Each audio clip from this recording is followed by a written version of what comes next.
Hello guys, welcome back to our channel. ఈరోజు నేను మా ఇంట్లో చేసిన చికెన్ శాండ్విచ్ రెసిపీ అయితే మీతో షేర్ చేసుకుంటున్నాను. ఇది మా పిల్లలకి హెల్దీ అండ్ టేస్టీగా ఇచ్చే ఐటమ్ అండి. మీరు కూడా తప్పకుండా ట్రై చేయొచ్చు. అయితే దీనికోసం నేను మొదటగా కొన్ని కూరగాయలు అయితే తీసుకున్నాను. అవి ఏంటంటే ఒక ఉల్లిపాయ, ఒక టమాటో అండ్ కొంచెం కరివేపాకు, కొంచెం కొత్తిమీర, ఇవన్నీ కూడా బాగా సన్నగా అయితే తరిగి పెట్టుకోవాలి. ఇప్పుడు నేనైతే కుక్కర్లోకి కొంచెం చికెన్ అయితే తీసుకున్నాను. నేనైతే బోన్స్ ఉన్న చికెన్ తీసుకున్నాను.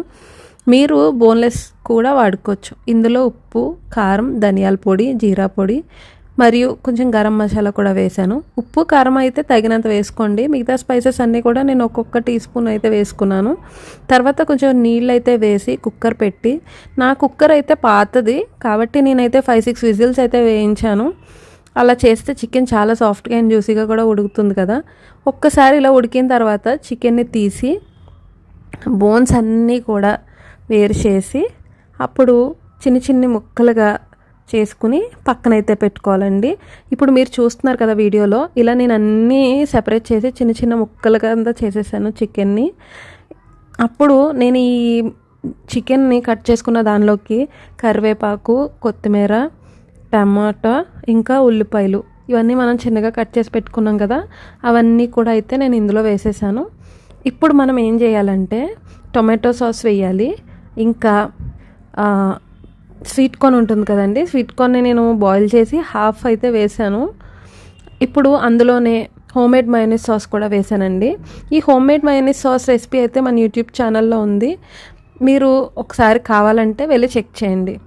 ఈ హోమ్మేడ్ మయోనీస్ సాస్ అయితే చాలా హెల్దీ రెసిపీ అండి. ఎందుకంటే మనం ఇందులో పన్నీర్, జీడిపప్పు ఇంకా గార్లిక్ కూడా వేసుకుని అయితే చేసుకుంటాం కాబట్టి ఎటువంటి ఆయిల్ అలాంటివి ఏమీ ఉండవు, ఇందులో అన్హెల్దీవి ఏమీ ఉండవు. సో మీకు కావాలంటే ఈ రెసిపీ మా ఛానల్లో ఉంది, just go and check it.